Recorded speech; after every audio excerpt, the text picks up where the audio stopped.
teman-teman, perkenalkan, nama saya Salma Hamzah Maulad dengan NPM 2411 05051563. Sini saya akan membuat video pembelajaran sebagai tugas UTS mata kuliah Ulumul Hadis dengan dosen pengampu Dr. Muhtaj Sidki MAG. Dalam Islam, kita mempunyai dua pegangan utama, yaitu ada Al-Quran dan hadis. Al-Quran ini kayak undang-undang dasar, isinya masih umum. Contoh, perintah sholat.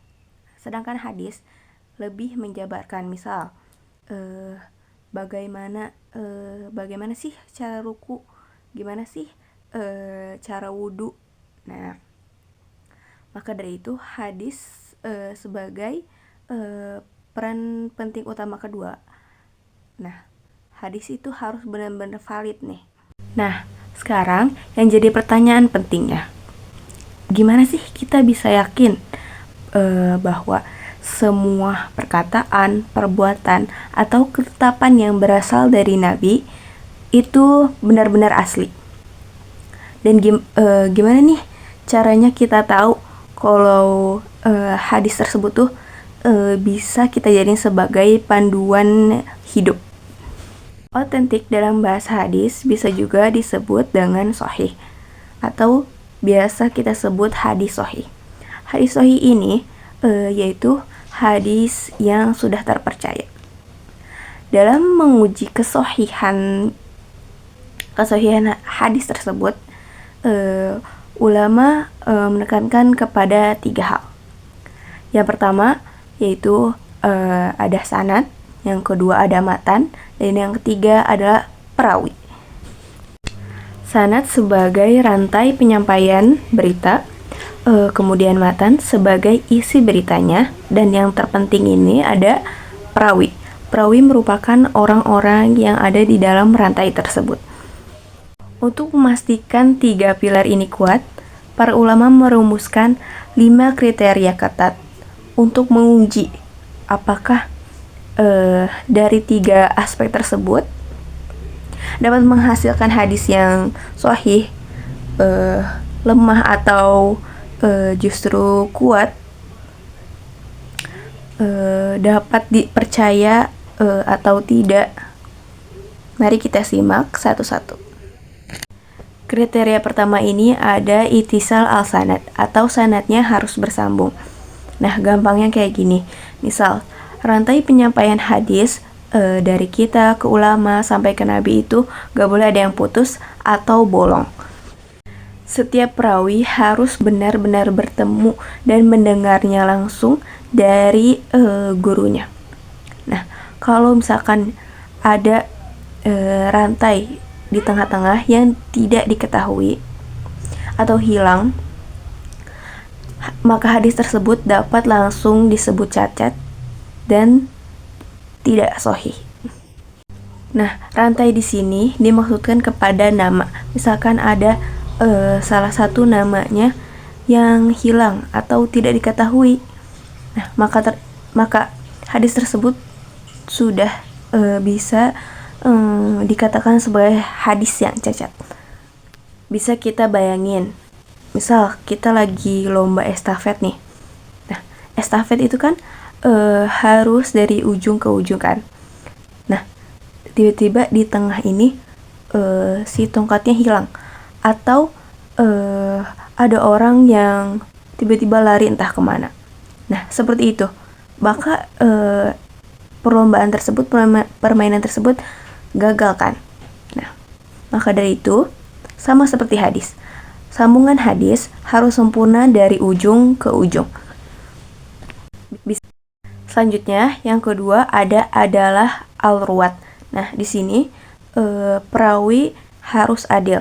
Adil di sini bukan cuma soal rata dalam membagi, tetapi harus memiliki integritas moral yang tinggi.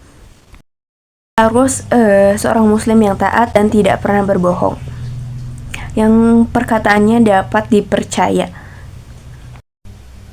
Bisa kita contohin, misal ada teman saya nih, misalkan mau pinjam uang 10.000.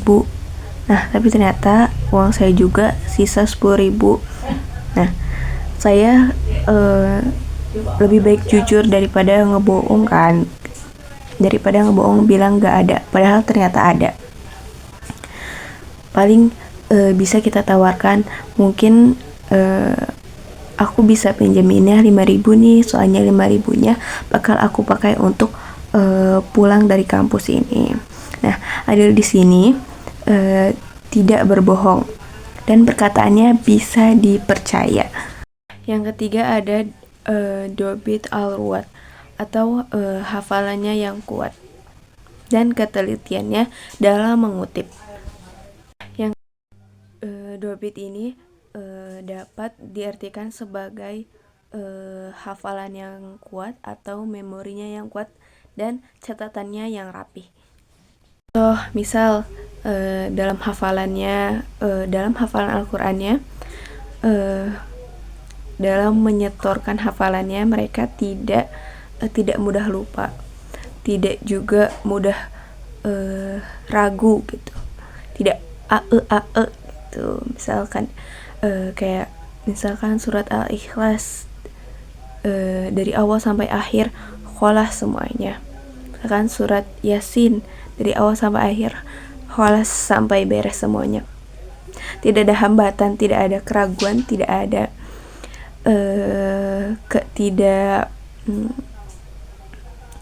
ketidakpasan.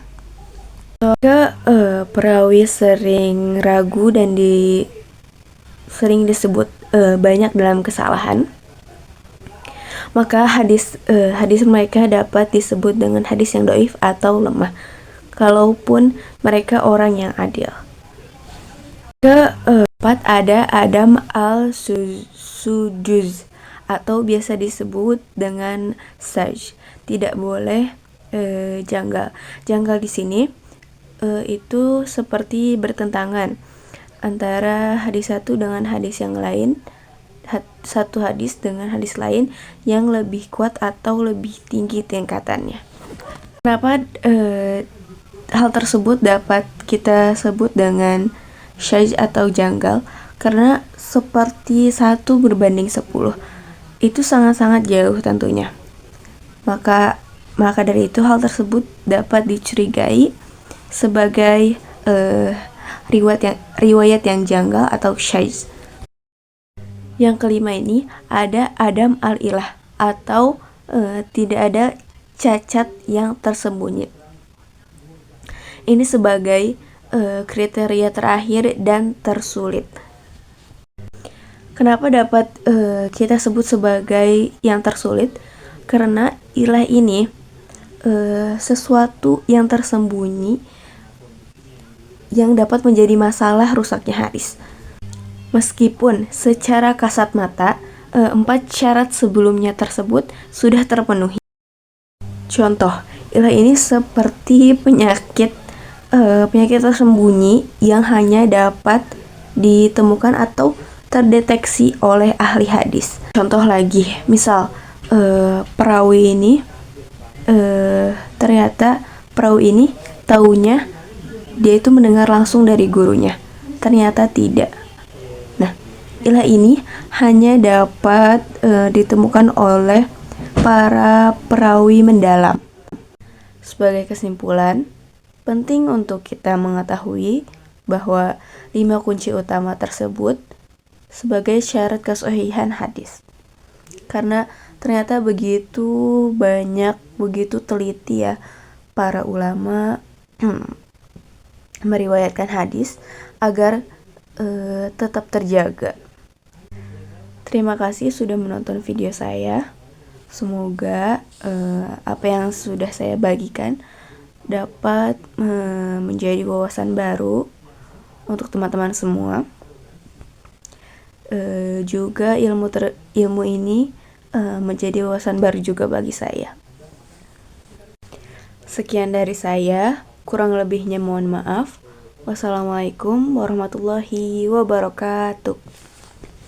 Sebagai